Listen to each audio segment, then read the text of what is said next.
Hello friends, आज हमारा 26 lecture है और आज की क्लास में हम एक्सपेंस पार्ट स्टार्ट करेंगे पीजीबीपी का। पिछली क्लास में हमने इनकम पार्ट ख़त्म कर लिया था और आज की क्लास में हम एक्सपेंस पार्ट स्टार्ट करेंगे। ठीक है जी? जी सर। चलिए, सबसे पहला जो हमारा सेक्शन है पीजीबीपी का एक्सपेंस का, सेक्शन 30। आपको मैं पेज नंबर भी बता देता हूं। स्टडी मटेरियल का page number 4.175, study material of ICAI.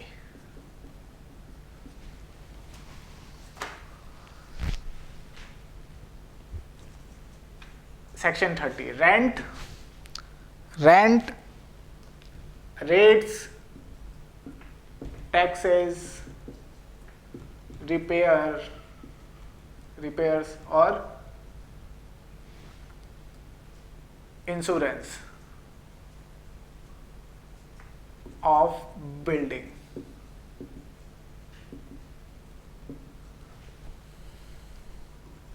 Rent, rates, taxes, repair, insurance,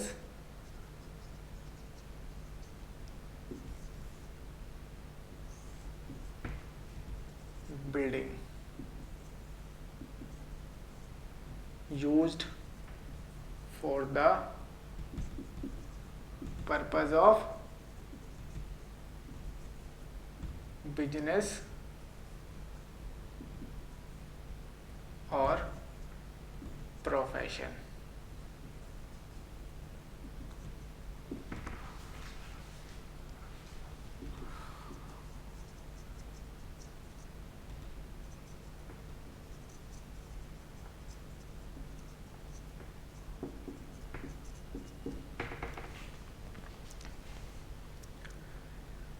क्या है सर ये सेक्शन 30?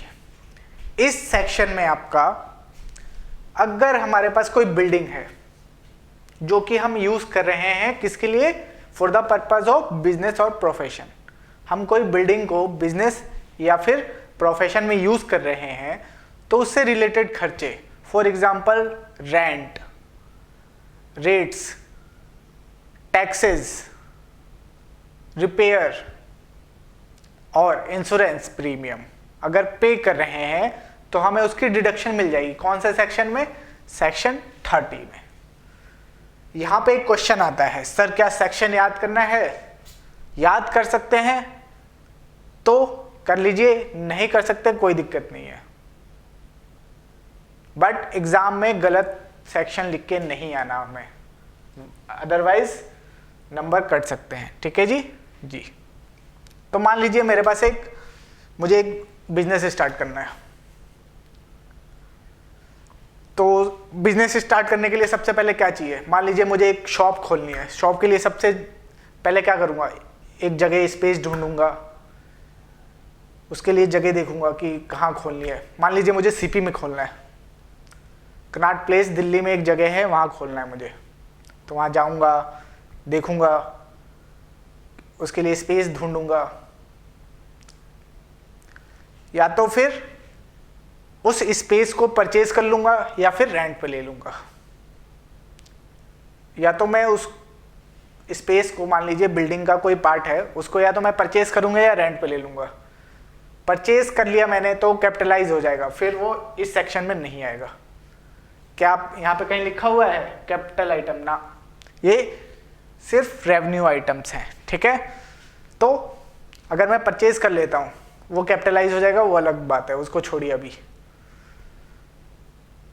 रेंट पे ले लिया तो उसकी डिडक्शन कौन से सेक्शन में मिलेगी? इस सेक्शन में। उसके बाद मैंने उस बिल्डिंग से रिलेटेड कुछ रेट्स, टैक्सेस पे किए म्युनिसिपल कॉरपोरेशन के, उसकी भी डिडक्शन मिल जाएगी। कौन से सेक्शन में? इस सेक्शन में। रिपेयर एक दिन क्या हुआ, मैं अपनी शॉप बंद करके चला गया। नेक्स्ट डे आया, देखा कि शॉप का शीशा टूटा हुआ है, किसी ने रात को शीशा तोड़ दिया था शॉप का। अब दूसरा शीशा लगवाना पड़ेगा, तो मुझे क्या करना पड़ेगा, रिपेयर। उस जो ग्लास है उसको क्या करना पड़ेगा, रिपेयर करवाना पड़ेगा। तो रिपेयर का खर्चा कहां पे आएगा आपका, रिपेयर ऑफ बिल्डिंग। कुछ भी रिपेयर मेंटेनेंस हो रही है बिल्डिंग में, उसकी डिडक्शन हमें सेक्शन 30 में मिलेगी। इंश्योरेंस, अगर बिल्डिंग के लिए कोई इंश्योरेंस प्रीमियम पे कर रहे हैं तो उसकी भी डिडक्शन हमें इस सेक्शन में मिल जाएगी। तो कौन कौन से एक्सपेंस की डिडक्शन मिल जाएगी, rent, rates, taxes, repair and insurance. यहां पे एक चीज नोटिस करने वाली है, मान लीजिए मैं कुछ हैवी रिपेयर्स कर देता हूं जो कि मेरे कैपिटलाइज होने हैं। मान लीजिए मैंने कोई हैवी रिपेयर कर दिया जिसकी वजह से मुझे उसको कैपिटलाइज करने हैं, तो यहां पे हमें एक चीज नोटिस करनी है, जो रिपेयर्स हैं ये सिर्फ रेवेन्यू नेचर के ही रिपेयर्स आएंगे। यहां पे अगर कोई रिपेयर कैपिटलाइज नेचर का है, कैपिटलाइज नेचर का कोई रिपेयर है, वो यहां इस सेक्शन में नहीं आएगा, वो इस सेक्शन में कवर नहीं होगा। ठीक है, इसमें जो आपका रेवेन्यू नेचर का रिपेयर है वही कवर होगा। ठीक है जी। और सबसे इंपॉर्टेंट बात, हमें इन सब की डिडक्शन कब मिलेगी, जो भी हम बिल्डिंग के ऊपर खर्चा कर रहे हैं उसकी डिडक्शन कब मिलेगी, जब जो बिल्डिंग है हम उसको यूज करेंगे for the purpose of business और प्रोफेशन। हम जब उसको बिजनेस और प्रोफेशन में यूज करेंगे। ठीक है जी। जी सर। चलिए दूसरा, मान लीजिए सर कि बिल्डिंग तो है सर हमारे पास, हम उसको पार्टली बिजनेस के लिए यूज करते हैं, पार्टली पर्सनल पर्पस के लिए भी यूज करते हैं। देन उस केस में क्या होगा, कोई बिल्डिंग है सर, चलिए एग्जांपल से ही समझते हैं। एक सीए है मिस्टर एक्स, ठीक है, उन्होंने अभी नया सीए एग्जाम पास किया है, सीए फाइनल, मान लीजिए नवंबर 18 में पास किया है। उन्होंने अपनी प्रैक्टिस स्टार्ट करी, उनके पास घर था 2 फ्लोर का, तो उन्होंने क्या किया, वो अपने फैमिली के साथ फर्स्ट ग्राउंड फ्लोर पे रहते थे, ग्राउंड फ्लोर पे फैमिली रहती थी,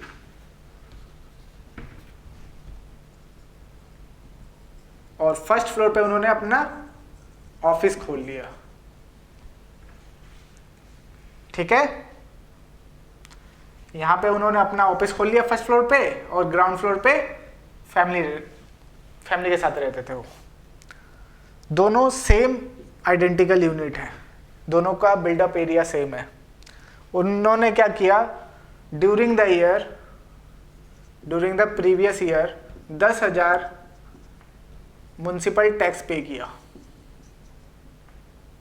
ठीक है, बिजनेस में कितना अलाउ हो जाएगा, पूरे घर का उन्होंने 10,000 म्युनिसिपल टैक्स पे किया। हमें सिर्फ इसका चाहिए, जो जितना बिजनेस के लिए यूज हुआ है, जितना पोर्शन बिजनेस के लिए यूज हुआ, सिर्फ हमें उतने का चाहिए। क्या करेंगे हम सर, एरिया के बेसिस पे हम इसको प्रोपोर्शनेट कर लेंगे, दोनों आइडेंटिकल यूनिट है तो डिवाइड बाई 2 कर देंगे। पीजीबीपी में कितने की डिडक्शन मिल जाएगी, 5,000 की। पीजीबीपी में कितने की डिडक्शन मिल जाएगी, 5,000 की। तो अगर कोई बिल्डिंग क्या होता है आपका, पर्सनल पर्पस के लिए भी यूज हो रही है और ऑफिस पर्पस के लिए भी यूज हो रही है, तो हम उसको प्रोपोर्शनेट कर लेंगे on the basis of buildup area. ठीक है जी। जी सर। चलिए एक और क्वेश्चन आया सर माइंड में।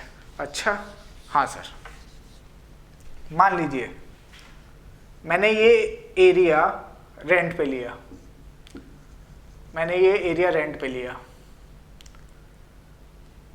मेरा इतना एरिया, ये वाला एरिया यूज हो रहा है, ये मेरा खाली पड़ा हुआ है, अनयूज है, खाली पड़ा हुआ है, इनपिटी है। मैंने क्या किया, इसको रेंट पे दे दिया, सबलीज कर दिया, सबलेट कर दिया, इसको किसी और को रेंट पे दे दिया। क्वेश्चन समझिए, मैं इस पूरी प्रॉपर्टी को मैंने रेंट पे लिया, जिसके लिए मैं पे कर रहा हूं, मान लीजिए 50,000 पर मंथ, 50,000 रुपए हर मंथ पे कर रहा हूं। किसके लिए? पूरी प्रॉपर्टी के लिए। लेकिन मुझे सिर्फ इतने एरिया की जरूरत थी, या फिर मान लीजिए एरिया तो मुझे पूरा चाहिए था, लेकिन सिर्फ इतना एरिया यूज हुआ, मेरा इतना एरिया खाली रह गया, अनयूज्ड रह गया। तो मैंने क्या किया, इसको सबलेट कर दिया, किसी और को रेंट पे दे दिया, और बदले में उससे 15,000 पर मंथ रिसीव किया, रेंट रिसीव किया।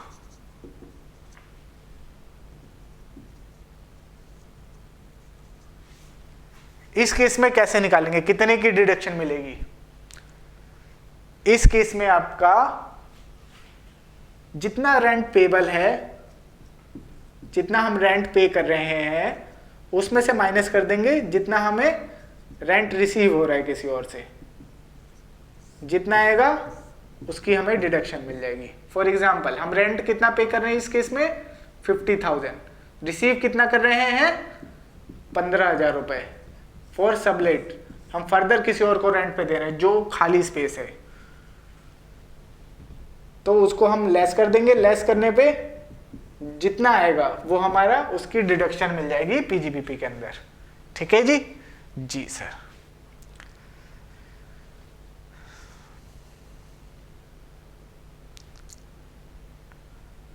चलिए, तो सेक्शन 30 में यही था हमारा कि अगर बिल्डिंग के ऊपर कोई ये वाले एक्सपेंस होते हैं, कौन से वाले expense sir? Rents, rate, taxes, insurance, repair.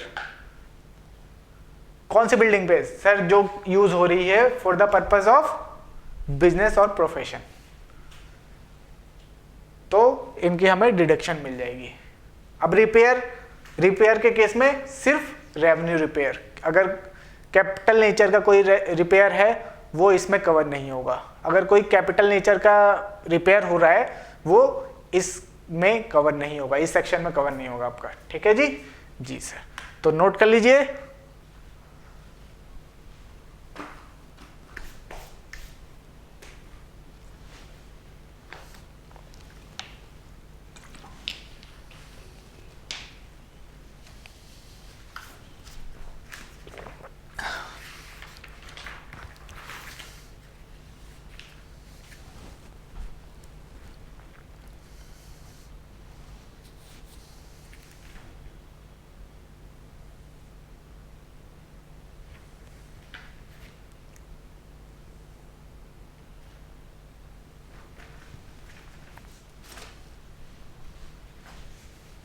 चलिए, ये था हमारा section 30, expense related to building. Building के ऊपर अगर कोई खर्चा होता है तो कौन से सेक्शन में मिलेगा उसका डिडक्शन? सेक्शन 30। कौन कौन से एक्सपेंस का मिलेगा सर? रेंट का मिल जाएगा, रेट्स का मिल जाएगा, टैक्सेस का मिल जाएगा सर, रिपेयर का मिल जाएगा। कौन सा रिपेयर? रेवेन्यू नेचर का सर, और इंश्योरेंस प्रीमियम उसका मिल जाएगा सर। Very good. चलिए, नेक्स्ट सेक्शन है हमारा section 31, repair and insurance on plant, machinery and furniture.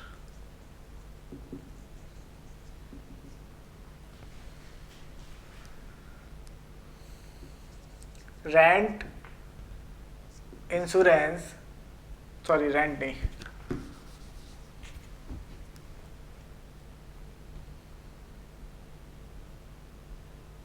Repair and insurance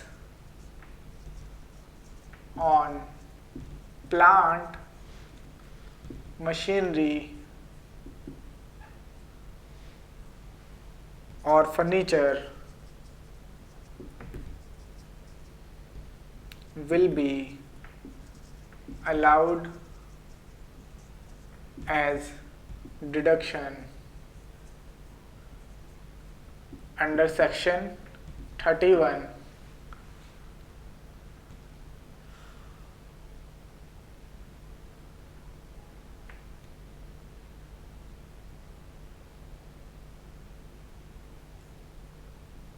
used for the purpose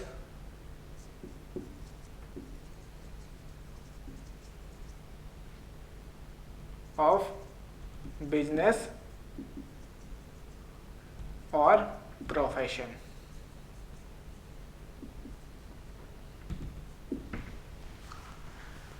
इस सेक्शन में हमें रिपेयर और इंश्योरेंस किस पे, प्लांट और मशीनरी और फर्नीचर। कौन सा प्लांट, मशीनरी की बात हो रही है, वो प्लांट की बात नहीं कर रहा, जो घर में हम पौधा लगाते हैं उसकी बात नहीं कर रही है, ये बात कर रहा है जो फैक्ट्रीज में मशीन्स होती हैं उसकी बात कर रहा है। तो कोई भी रिपेयर होती है या फिर कोई इंश्योरेंस प्रीमियम पे करते हैं हम, किससे रिलेटेड, कोई प्लांट एंड मशीनरी है या फिर फर्नीचर है उससे रिलेटेड, तो हमें उसकी डिडक्शन मिल जाएगी, प्रोवाइडेड वो बिजनेस में यूज हो रहे हैं, बिजनेस में यूज हो रहे हैं।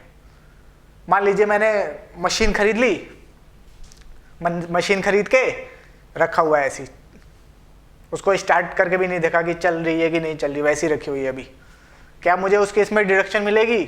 नहीं मिलेगी। वो बिजनेस में यूज होना चाहिए, चाहे आपका 1 महीना भी वो मशीनरी चली हो, लेकिन चलनी चाहिए, बिजनेस में यूज होनी चाहिए। अगर मशीन खरीद के हमने ऐसे की ऐसे ही रख दी है, देन उस केस में हमें उसकी डिडक्शन नहीं मिलेगी।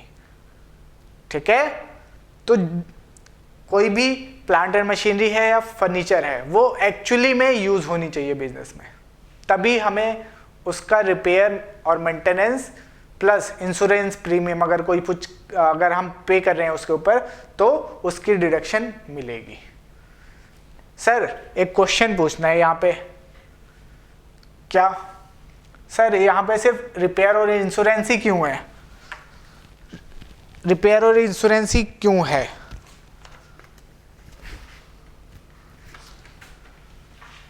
Very good question. अगर हम सर कोई प्लांट एंड मशीनरी या फर्नीचर रेंट पे भी तो ले सकते हैं, अगर रेंट पे लेंगे तो उसकी डिडक्शन नहीं मिलेगी, हमें मिल जाएगी, लेकिन इस सेक्शन में नहीं मिलेगी।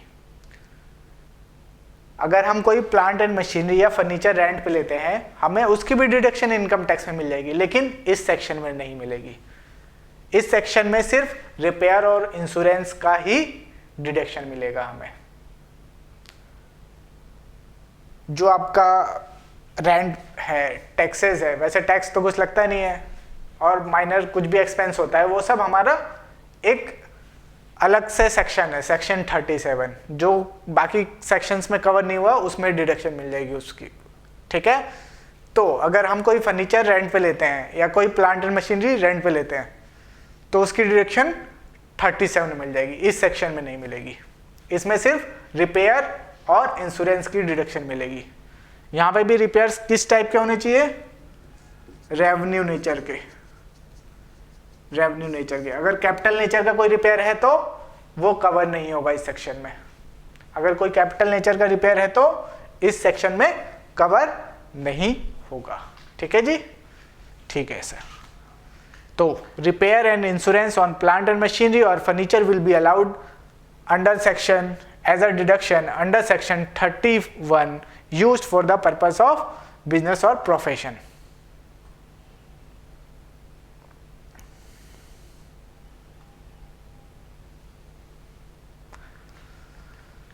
या आप इसको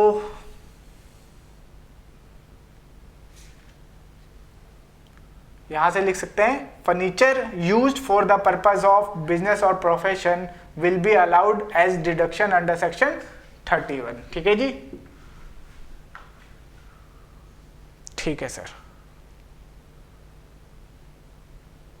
इसको ऐसे ना लिख के यहाँ से ऐसे लिख लीजिए,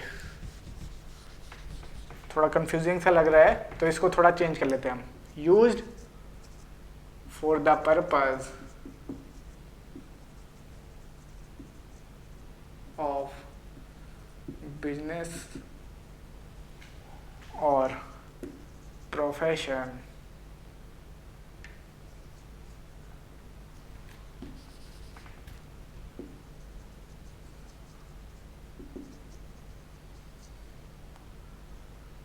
will be allowed as deduction under section 31st। तो किसी बिल्डिंग पे खर्चा होता है तो कौन से सेक्शन में मिलेगा? 30 में। और प्लांट एंड मशीनरी और फर्नीचर पे होता है रिपेयर का और इंश्योरेंस का खर्चा तो सेक्शन 31 में। ठीक है जी? जी सर। चलिए जी, अब हम अपना नेक्स्ट एक्सपेंस डिस्कस करते हैं जिसका नाम है डेप्रिसिएशन। डेप्रिसिएशन सर, हाँ, इसका सेक्शन है आपका सेक्शन 32। डेप्रिसिएशन तो सर हम 11th क्लास से निकाल रहे हैं। अच्छा, हाँ सर, इनकम टैक्स में भी ऐसे निकालते हैं। इनकम टैक्स में कैसे निकालते हैं वो मैं बताऊंगा आपको। डेप्रिसिएशन का मतलब क्या होता है सर? डेप्रिसिएशन का मतलब सर होता है लॉस इन वैल्यू। क्यों लॉस इन वैल्यू क्यों होता है सर? अब कोई भी एसेट है उसकी जो लाइफ है वो तो सर लिमिटेड लाइफ होती है, तो हम जैसे जैसे उसको यूज करेंगे उसकी लाइफ कम होएगी, उसका टीयर बियर बढ़ेगा, इसीलिए हम सर उसको राइट ऑफ करते हैं, उस पर डेप्रिसिएशन चार्ज करते हैं। Very good. डेप्रिसिएशन क्यों चार्ज करते हैं हम? Depreciation is charged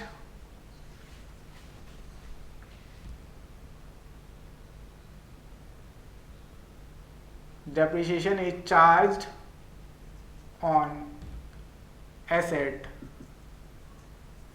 due to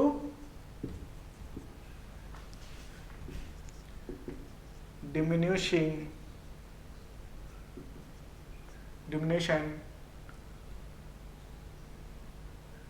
in value due to uses of asset. Second, it is mandatory to claim depreciation.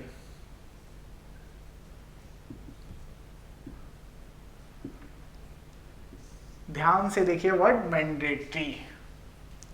Income tax में डेप्रिसिएशन क्लेम करना मैंडेटरी है। आप चाहो कि मैं डेप्रिसिएशन क्लेम ना करूं, पॉसिबल ही नहीं है।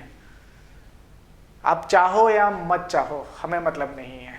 इनकम टैक्स बोलता है कि अगर एसेट यूज हुई है बिजनेस में, आपको डेप्रिसिएशन क्लेम करना ही पड़ेगा। एसेट पेड डेप्रिसिएशन क्लेम करना ही पड़ेगा, मैंडेटरी है। ठीक है जी? जी, तो डेप्रिसिएशन क्लेम करना इनकम टैक्स में मैंडेटरी है। सर, डेप्रिसिएशन जो हम कैलकुलेट करेंगे इनकम टैक्स में, वो क्या जैसे हम अकाउंट्स में क्लेम करते हैं वैसे ही होएगा या फिर कुछ अलग तरीका है? अकाउंट्स में तो हम बहुत ही टिपिकल बोलेंगे जिसे तरीके से सॉल्व करते थे, SLM basis, WDV method. Income tax बहुत ही सिंपल मेथड यूज करता है। इनकम टैक्स में जो डेप्रिसिएशन कैलकुलेट होता है उसका बहुत ही सिंपल मेथड है, कुछ नहीं करना अपने को। जो आपने अकाउंट्स में सीखा वो ज्यादा मुश्किल लगेगा इससे। इतना दिन यूज हुआ उसका प्रोपोर्शनेट डेप्रिसिएशन निकालो। इनकम टैक्स में इतना कुछ लोचा नहीं है आपका, बहुत ही सिंपल मेथड है। कैसे है वो मैं आपको बताऊंगा। कब क्लेम कर सकते हैं हम?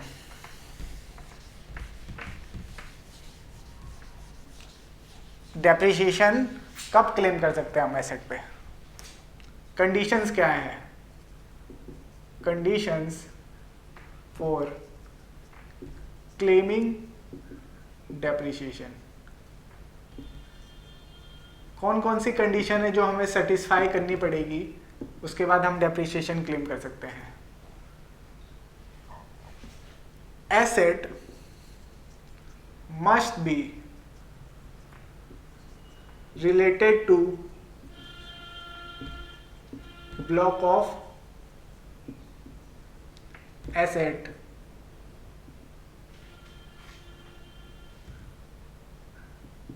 for example tangible asset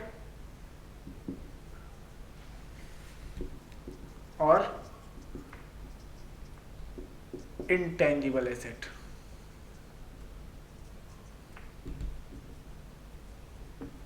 दूसरा, asset must be used in business और profession.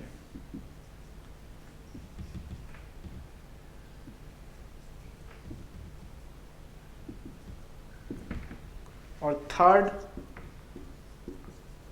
Assessee must B wholly or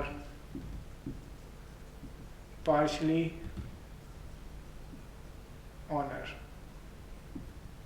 ownership। assessee must have wholly or partially ownership। अगर ये तीनों कंडीशन हमारी सेटिस्फाई हैं, देन हम डेप्रिसिएशन क्लेम कर सकते हैं इनकम टैक्स में। क्या क्या कंडीशन है सर?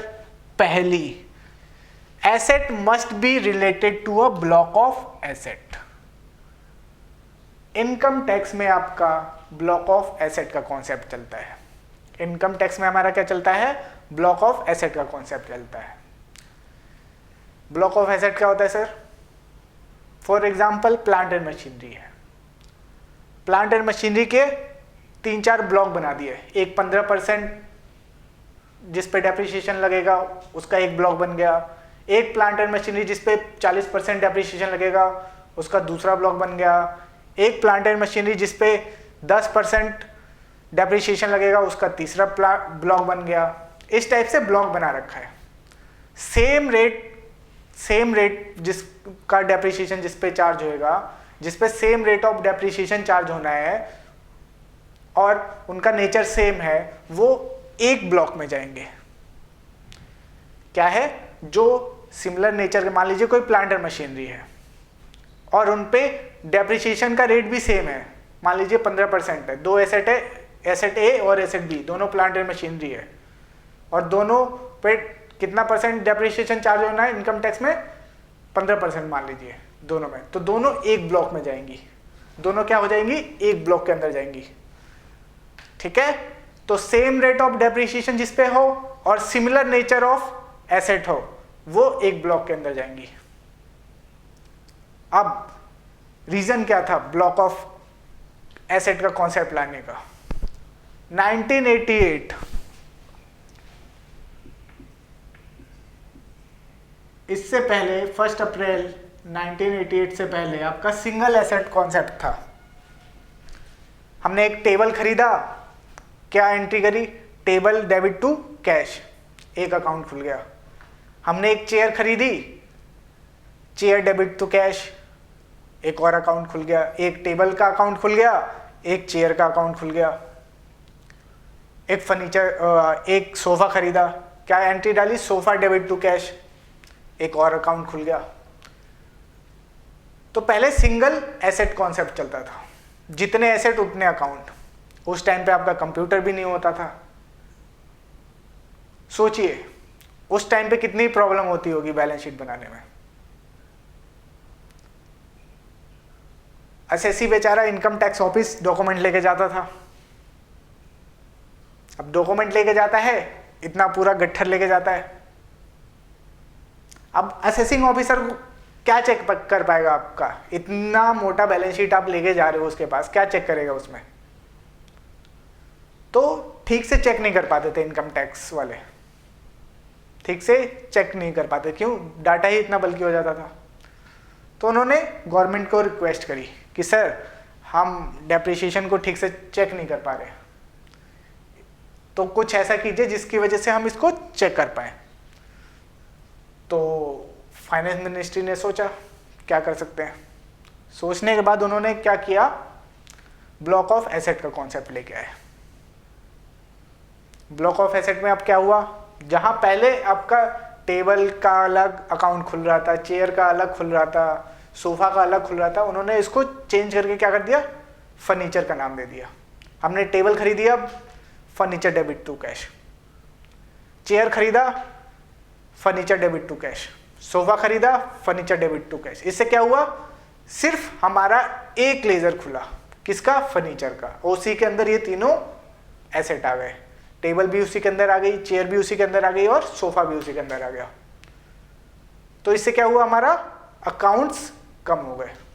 जो लेजर जो हमारे पहले बहुत सारे खुले थे वो कम होके बहुत कम हो गए। अब इनकम टैक्स में आपके 4 टेंजिबल के अंदर आपका बिल्डिंग का है, प्लांट एंड मशीनरी और फर्नीचर, 3 का ब्लॉक दिया गया हुआ है एसेट का, टेंजिबल एसेट के अंदर।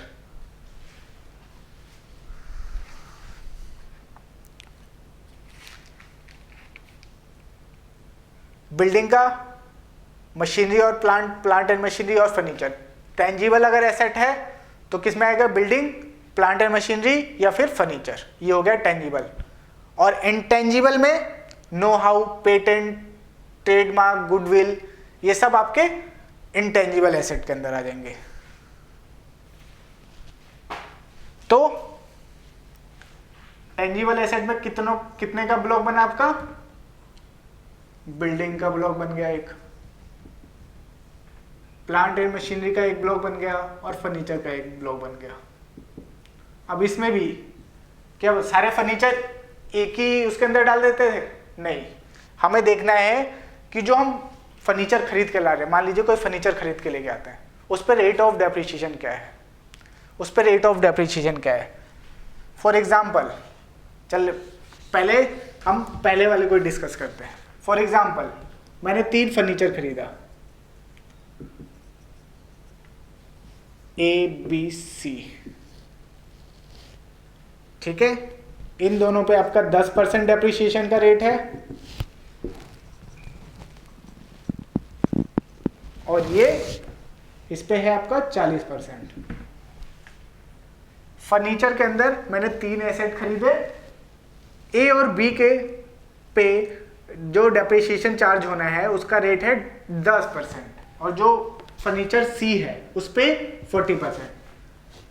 तो इन दोनों का एक ब्लॉक बनेगा, इन दोनों का एक ब्लॉक बनेगा जिसपे 10% डेप्रिसिएशन चार्ज होगा और इसका आपका अलग ब्लॉक बनेगा जिसपे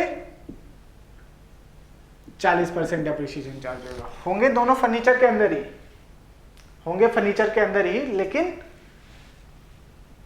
जो डेप्रिसिएशन रेट लगेगा उसके हिसाब से ब्लॉक बनेगा आपका। अब मान लीजिए मैंने एक और एसेट खरीदी, डी एक और एसेट खरीदी जिसपे 40% डेप्रिसिएशन लगना है, वो कौन से ब्लॉक में जाएगी सर? इस वाले ब्लॉक में जाएगी। क्यों? क्योंकि सर डेप्रिसिएशन रेट सेम होना चाहिए। डेप्रिसिएशन मान लीजिए इस पे 40% लगना है, हमने इसके अंदर 40% वाले को इसके अंदर डाल दिया, क्या ये जस्टिफाई होगा? नहीं। जिस एसेट पे जितना डेप्रिसिएशन लगना है हम उसको उसी ब्लॉक के अंदर, उस रेट वाले ब्लॉक के अंदर लेके जाएंगे। ठीक है जी। For example plant and machinery, 3 block चल रहे हैं अभी। ब्लॉक ए, इसमें 15% डेप्रिसिएशन चार्ज हो रहा है। ब्लॉक बी, इसमें आपका 10% डेप्रिसिएशन चार्ज हो रहा है, और ब्लॉक सी इसमें आपका 40% डेप्रिसिएशन चार्ज हो रहा है। अब मैं एक प्लांट एंड मशीनरी खरीद के लेके आता हूँ, एक प्लांट खरीद के लाता हूँ जिस पे आपका 15% डेप्रिसिएशन चार्ज होना है। कौन से ब्लॉक में जाएगी ये एसेट? एक प्लांट एंड मशीनरी खरीद के लेके आता हूँ जिस पे 15% डेप्रिसिएशन चार्ज होना है, कौन से ब्लॉक में जाएगी ये एसेट? सर इस वाले ब्लॉक में जाएगी। Very good. क्यों? क्योंकि सर डेप्रिसिएशन सेम होना चाहिए, तभी हमारा डेप्रिसिएशन सेम आएगा। अब मान लीजिए 15% डेप्रिसिएशन लगना है, हम उसको 10 के अंदर तो नहीं डाल सकते। अगर 10 के अंदर डाल देंगे तो 15 की जगह उस पर 10% डेप्रिसिएशन लग जाएगा। उसको 40% के अंदर नहीं डाल सकते। क्यों? क्योंकि फिर 15 की जगह उस पर 40% डेप्रिसिएशन लग जाएगा। इसलिए ब्लॉक ऑफ एसेट को समझिए कि प्लांट एंड मशीनरी के भी अंदर, एक तो प्लांट एंड मशीनरी का ब्लॉक बन गया आपका, अब उसके भी अंदर सेम रेट ऑफ डेप्रिसिएशन जिस पे लगेगा, उस डेप्रिसिएशन रेट वाले जितने भी प्लांट एंड मशीनरी होंगे वो सारे एक ब्लॉक के अंदर आएंगे। रीजन क्यों? मान लीजिए 10% वाला डेप्रिसिएशन जिस पे लग रहा है प्लांट एंड मशीनरी, उसको अगर हम 15% वाले ब्लॉक में डाल दे तो क्या होगा? डेप्रिसिएशन ज्यादा लगने लगेगी उस पे, जबकि नहीं लगनी चाहिए। या फिर 10% वाले प्लांट एंड मशीनरी को 40% वाले के अंदर डाल दूं तो लगना कितना चाहिए? 10%। 40 वाले में डाल दूंगा तो क्या हो जाएगा? सर 40% डेप्रिसिएशन लग जाएगा, 30% एक्स्ट्रा डेप्रिसिएशन लग जाएगा उस पर, जो कि गलत है। इसीलिए ब्लॉक ऑफ एसेट कॉन्सेप्ट में सबसे पहले आपका एक एसेट का ब्लॉक बनेगा। For example plant and machinery है, उसके अंदर सेम रेट देखेंगे, डेप्रिसिएशन का रेट क्या है? सेम होना चाहिए। अगर सेम है तो उस रेट की जितनी भी एसेट्स हैं, प्लांट एंड मशीनरी या फर्नीचर है, वो उस ब्लॉक के अंदर आ जाएंगी। ठीक है जी? जी।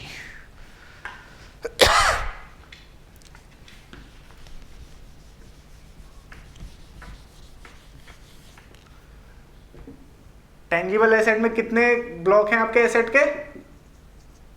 टेंजिबल एसेट में कितने ब्लॉक हैं एसेट के? सर 3। बिल्डिंग, दूसरा प्लांट एंड मशीनरी, प्लांट और मशीनरी, और थर्ड फर्नीचर। ये हमारा टेंजिबल एसेट के ब्लॉक हैं। ठीक है जी सर। दूसरा इंटेंजिबल एसेट कितने टाइप के होते हैं जी? सर 2 टाइप के, tangible and intangible. Tangible asset कौन से होते हैं? जिनको हम टच कर सकते हैं, छू सकते हैं। बिल्डिंग को हम छू सकते हैं, प्लांट एंड मशीनरी को छू सकते हैं, फर्नीचर को भी छू सकते हैं। इंटेंजिबल जिसको हम टच नहीं कर सकते। इसमें आपका नो हाउ आ जाएगा, पेटेंट आ जाएगा, आपका गुडविल आ जाएगी, ट्रेडमार्क आ जाएगा, और भी सिमिलर नेचर के टेंजिबल एसेट इसमें आ जाएंगे। ठीक है जी। तो एसेट जो भी हम परचेज कर रहे हैं वो ब्लॉक से रिलेटेड होनी चाहिए, ब्लॉक से रिलेटेड होना चाहिए। ठीक है? या तो वो टेंजिबल के ब्लॉक से रिलेटेड होनी चाहिए या फिर इंटेंजिबल एसेट के ब्लॉक से रिलेटेड होनी चाहिए। ओके? Okay sir. चलिए, ये थी हमारी पहली condition, asset must be related to block of asset.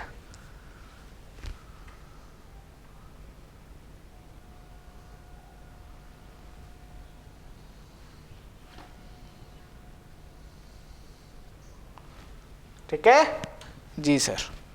Second, ये थी हमारी पहली कंडीशन।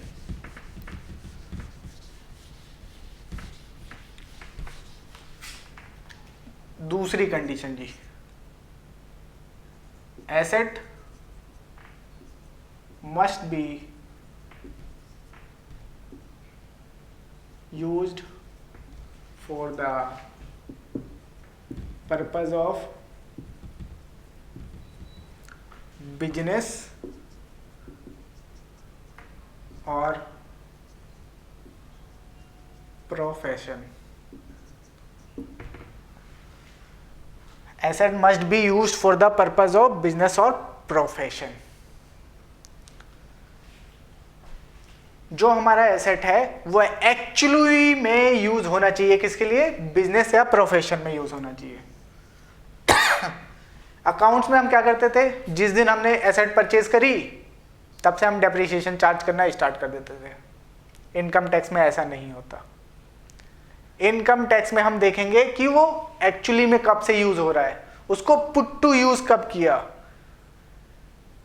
कब बिजनेस में आया हमें उससे मतलब नहीं है, कब उसको एक्चुअली यूज करना स्टार्ट किया हमने, तब से डेप्रिसिएशन देखेंगे हम, उस डेट से डेप्रिसिएशन देखेंगे। फॉर एग्जाम्पल, एक मशीनरी है, एक मशीन खरीद ली मैंने 1 अप्रैल 2018 को, लेकिन मैंने उसको 1 सितंबर 18 से पुट टू यूज किया। पुट टू यूज मतलब उस दिन से उसको स्टार्ट किया, बिजनेस में यूज करना स्टार्ट किया। उससे पहले वो बंद करके बक्से में रखी हुई थी, बॉक्स के अंदर ही पड़ी हुई थी वो मशीनरी। 1 अप्रैल 18 को तो खरीद लिया, लेकिन 1 सितंबर से मैंने उसको पुट टू यूज रखा, मतलब बिजनेस में यूज करना स्टार्ट किया, उसको 1 तारीख से स्टार्ट किया, उससे पहले वो बॉक्स में ही पड़ा हुआ था। अकाउंट्स में क्या करते थे हम, यहीं से डेप्रिसिएशन लेना स्टार्ट कर देते थे, यहीं से डेप्रिसिएशन लेना स्टार्ट कर देते थे। अकाउंट्स में क्या करते थे, 1 अप्रैल से ही, जिस दिन हमने एसेट परचेज किया उसी दिन से डेप्रिसिएशन लेना स्टार्ट कर देते थे। ये इनकम टैक्स में ऐसा नहीं है। जो एसेट है वो एक्चुअली में पुट टू यूज होना चाहिए। अगर वो एक्चुअली में पुट टू यूज नहीं है, हम उस पर डेप्रिसिएशन क्लेम नहीं कर सकते। अगर वो पुट टू यूज नहीं है ड्यूरिंग द प्रीवियस ईयर, हम उस पर डेप्रिसिएशन क्लेम नहीं कर सकते। फॉर एग्जाम्पल, मान लीजिए मैंने 1 अप्रैल 2018 को एक मशीनरी खरीदा, खरीद के फैक्ट्री के अंदर रख दिया, अभी यूज नहीं हो रहा है, वैसे ही रखा हुआ है। पूरा साल खत्म हो गया, अगला साल आया, अगले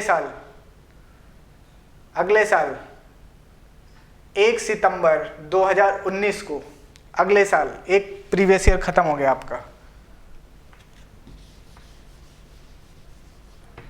ये क्या हुआ, 1/4/18 को मैंने एक मशीन परचेज करी, ठीक है, परचेज तो कर ली,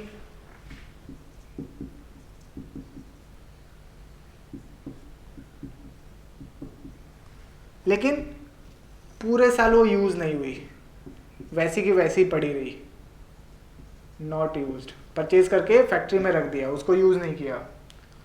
यूज कब से स्टार्ट किया करना, नेक्स्ट ईयर से, 1 सितंबर 2019 से उसको यूज करना स्टार्ट किया। अब हम यहाँ पे देखेंगे क्या इस पीरियड में, जब डेप्रिसिएशन कैलकुलेट करेंगे, क्या इस पीरियड में, इस साल में ये एसेट यूज हुई है, पुट टू यूज हुई है बिजनेस में? नहीं सर, हमने मशीन तो परचेज कर लिया था लेकिन पुट टू यूज नहीं हुई, तो हम उस पर डेप्रिसिएशन क्लेम नहीं कर सकते, हम उस पर डेप्रिसिएशन नहीं क्लेम कर सकते, ठीक है। जब हमारा एसेट एक्चुअली में पुट टू यूज है तभी हम डेप्रिसिएशन क्लेम कर पाएंगे उससे। अकाउंट्स में जिस दिन हम एसेट परचेज कर रहे हैं उसी दिन से हम डेप्रिसिएशन लेना स्टार्ट कर देते हैं, लेकिन इनकम टैक्स में हमने किस दिन परचेज किया वो रिलेवेंट नहीं है। हमारे लिए क्या रिलेवेंट है, पुट टू यूज डेट, किस दिन से हमने उसको बिजनेस में यूज करना स्टार्ट किया, वो दिन रिलेवेंट है, ठीक है। तो डेप्रिसिएशन कब से क्लेम कर पाएंगे हम, इस ईयर में क्लेम कर पाएंगे। इस ईयर में कोई डेप्रिसिएशन नहीं मिलेगा, क्यों, क्योंकि यूज ही नहीं हुआ, वैसे ही बक्से में पड़ा रहा, परचेज तो कर लिया लेकिन वो बक्से के अंदर ही रखा रह गया वो मशीन, तो हम उस पर डेप्रिसिएशन क्लेम नहीं कर सकते।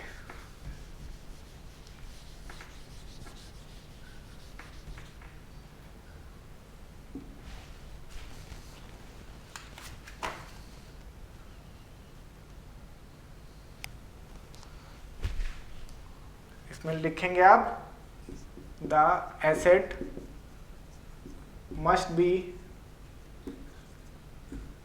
Put to use during the previous year. Put to use का क्या मतलब है, उसको यूज में हमें रखना है, ड्यूरिंग द ईयर उसको यूज करना है, नहीं करेंगे तो हमें उस पर डेप्रिसिएशन नहीं मिलेगा।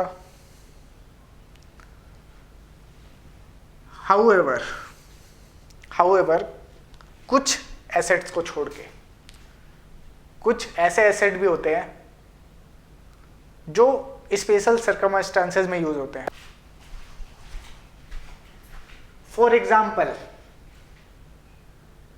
Stand by equipments. Stand by equipments क्या होते हैं सर, एक एक्स्ट्रा एसेट परचेज करके हम साइड में रख लेते हैं ताकि अगर जो हमारा मेन एसेट चल रहा है अगर वो खराब हो जाए तो उसकी जगह पे वो वाला एसेट यूज कर सकते हैं, उसको बोलते हैं stand by equipment. Very good. तो मान लीजिए मेरे पास ये माइक है, तो मैंने एक और इसके अलावा भी एक माइक खरीदी हुई है। क्यों? मान लीजिए खराब हो गई, फिर मैं क्लास रिकॉर्ड कर रहा हूं और ये खराब हो गई, मैं तुरंत वो दूसरी वाली जो स्टैंड बाई में रखी हुई है उसको ले आऊंगा और उसको यूज कर लूंगा। तो इस केस में स्टैंड बाई कब यूज होएगा आपका, जब जो मेरा ओरिजिनल आइटम है वो खराब होएगा, तब तक तो वो वैसे ही रखा रहेगा। इसीलिए कोर्ट ने डिसीजन दिया कि जो स्टैंड बाई इक्विपमेंट है अगर वो रेडी टू यूज भी है तो हम उस पर डेप्रिसिएशन क्लेम कर सकते हैं, उस पर हम डेप्रिसिएशन क्लेम कर सकते हैं। स्टैंड बाई इक्विपमेंट और 2-3 एसेट हैं उनको छोड़कर बाकी सब पे हमें क्या देखना है, पुट टू यूज। बाकी सब एसेट पे हमें पुट टू यूज देखना है, ठीक है जी। एक्चुअली में बिजनेस में यूज होना चाहिए। एक्सेप्ट स्टैंड बाई इक्विपमेंट्स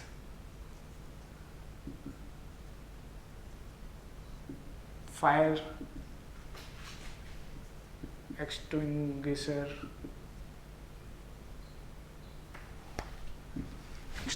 की स्पेलिंग क्या है जी,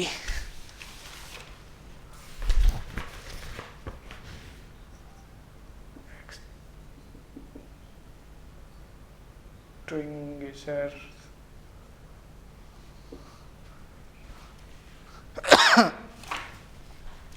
तो अगर इस टाइप के अगर एसेट हैं जो कि तभी यूज होंगे जब एक स्पेसिफाइड इवेंट होएगा, जैसे ये है आपका फायर एक्सटिंग्विशर, कब यूज होएगा, जब फायर होएगी।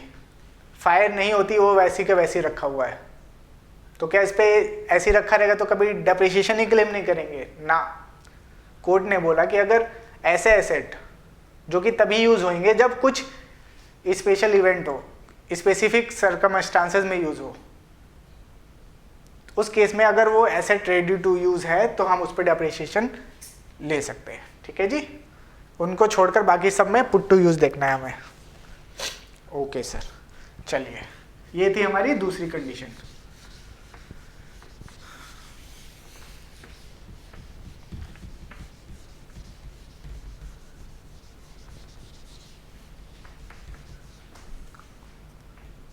और थर्ड कंडीशन है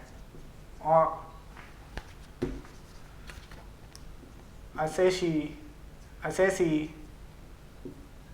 must have wholly or partially ownership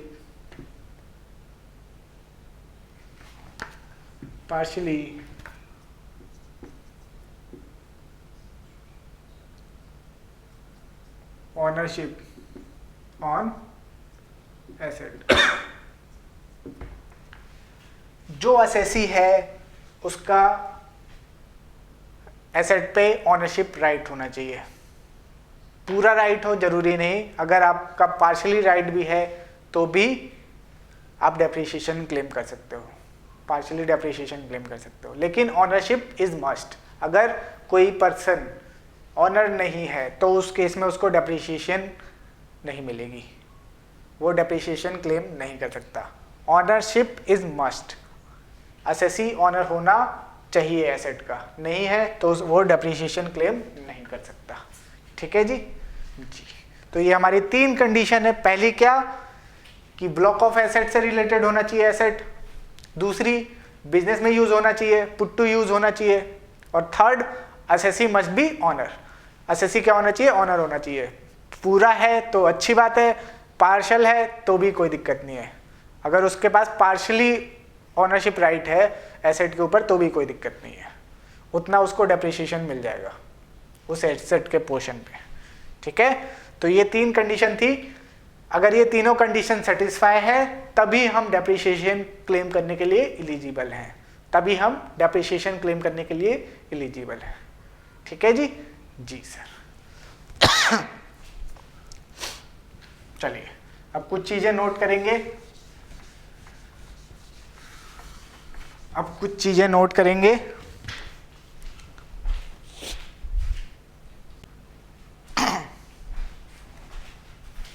हाँ जी। चलिए क्या करना था अपने को? Point to be noted.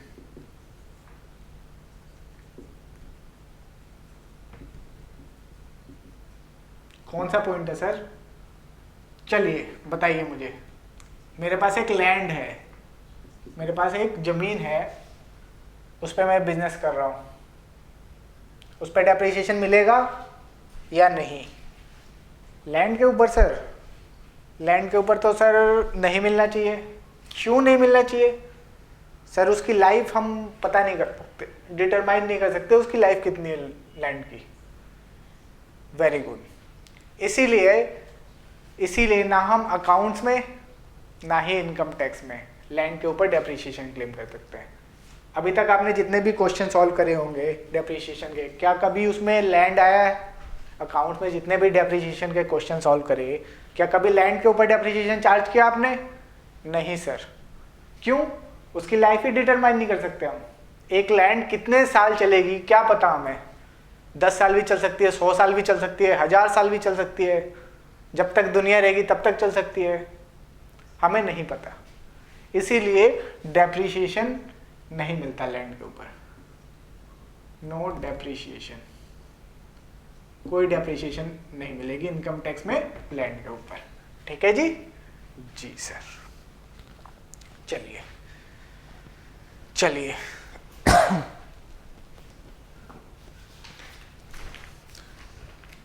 सब हो गया।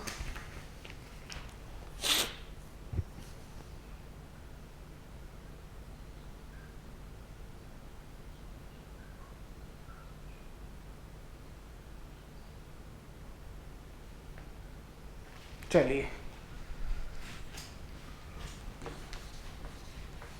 Page number 4.179, page number 4.179, point B, the asset should be actually used by the assessee for the purpose of his business during the previous year. ये मैं आपको बता चुका हूं। हाँ सर। उसके नीचे एक और 80 डेज लिखा हुआ है कुछ। हाँ सर, चलिए पढ़ते हैं वो क्या लिखा हुआ है। Asset used for less than 180 days. However को छोड़ दीजिए। It has been provided that where any asset is acquired by assessee during the previous year and is put to use for the purpose of business or profession for a period of less than 180 days. Depreciation shall be allowed at 50% of allowable depreciation according to the percentage prescribed in respect of block of asset comprising such asset. It is significant to note that this restriction applies only to the year of acquisition and not for subsequent years. क्या मतलब हुआ sir? ये जो 180 days वाला concept है क्या बोलता है?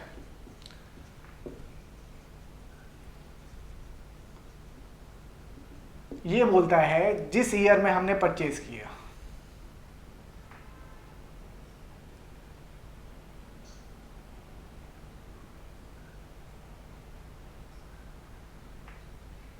if asset is acquired and, ध्यान से देखिए क्या लिखा है, and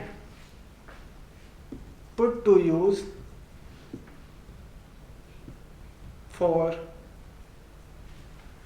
less than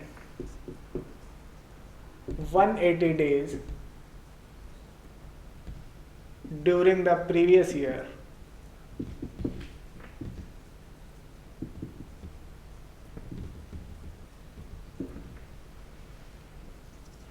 depreciation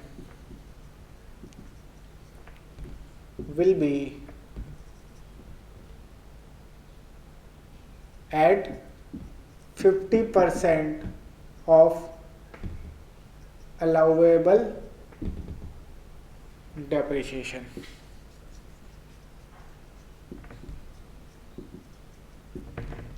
क्या मतलब हुआ जी? क्या मतलब है इसका sir? If asset is acquired and put to use for less than 180 days during the previous year, depreciation will be allowed at 50% of allowable depreciation. क्या मतलब है इसका? क्या मतलब है इसका? मान लीजिए हमने एक एसेट परचेज किया प्रीवियस ईयर 18-19 में, ठीक है, और उसको हमने 180 दिन से कम यूज किया बिजनेस में। हमने मान लीजिए 1 दिसंबर 2018 को उसको पुट टू यूज किया बिजनेस में 180 दिन से कम,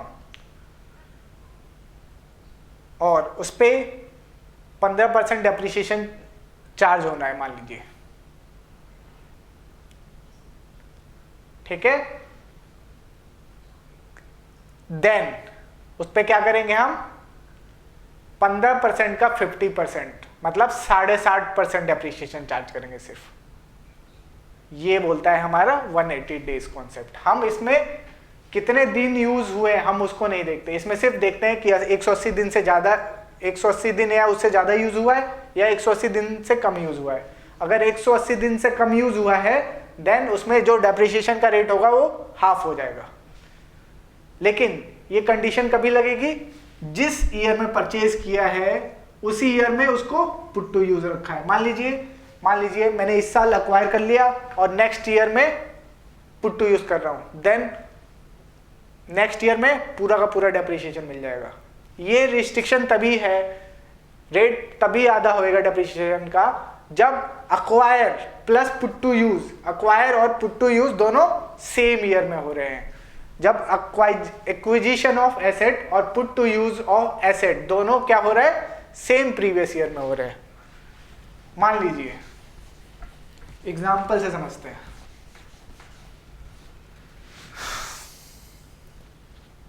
मैंने एक प्लांट खरीदा, प्लांट ए, कब? 1 अप्रैल 2018 को फॉर रुपीज 5 लाख का खरीदा, ठीक है जी सर। इस पे कितना डेप्रिसिएशन लगना है? 15% डेप्रिसिएशन चार्ज होना है इस पे। रेट ऑफ डेप्रिसिएशन 15% है, ठीक है। मैंने इसको 1 दिसंबर 2018 को पुट टू यूज किया।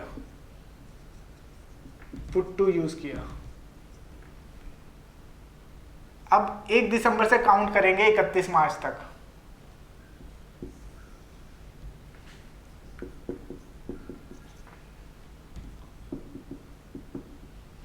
यहां पे मैंने एसेट परचेज करी है और 1/12/18 से पुट टू यूज किया है।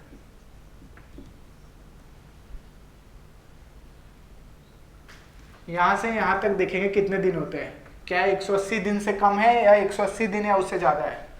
जब हम कैलकुलेट करेंगे 31 दिन इसके हो गए और 90 दिन इधर हो गए आपके। 31 और 90 कितने हो गए? 121 दिन हो गए। 1 दिसंबर से लेकर 31 मार्च तक कितने दिन हो गए? 121 दिन। जो हमारा एसेट कितने दिन के लिए यूज हुआ है? 121 दिन, जो कि कम है 180 दिन से। तो इस पे कितने परसेंट से डेप्रिसिएशन चार्ज करेंगे? 15% का 50%, मतलब 7.5% डेप्रिसिएशन चार्ज करेंगे। 7.5% डेप्रिसिएशन चार्ज करेंगे। तो 5 लाख का कितना डेप्रिसिएशन लगेगा हमारा? 5 लाख पे 7.5% डेप्रिसिएशन लगेगा, ना कि 15%। ठीक है जी। तो लेकिन ये 180 डेज वाला कॉन्सेप्ट कब लगेगा आपका? जब एक्विजिशन, परचेज और put to use of asset दोनों ही सेम ईयर में हो रहा है, दोनों ही सेम ईयर में हो रहा है। अगर परचेज एक साल में हो रही है और यूज दूसरे साल में हो रही है, पुट टू यूज, देन जिस ईयर में पुट टू यूज हो रही है उस ईयर में पूरा का पूरा डेप्रिसिएशन मिल जाएगा, ना कि 50%। ठीक है जी। उस केस में ये 180 दिन कॉन्सेप्ट और 180 दिन वाला कॉन्सेप्ट काम नहीं करेगा। ये सिर्फ सेम ईयर के लिए। अगर एक्विजिशन और पुट टू यूज दोनों सेम ईयर में है तभी 180 दिन वाला कॉन्सेप्ट देखना है। और क्या कॉन्सेप्ट बोलता है कि 180 दिन से कम यूज हुआ है एसेट, देन मान लीजिए रेट ऑफ डेप्रिसिएशन 15% है तो उसका 50% कर देंगे हम, 7.5%। 40% है तो 20%, 10% रेट ऑफ डेप्रिसिएशन है तो 5%, उसका 50% डेप्रिसिएशन ही मिलेगा हमें। ठीक है जी सर। तो ये था हमारा 180 डेज वाला कॉन्सेप्ट डेप्रिसिएशन का।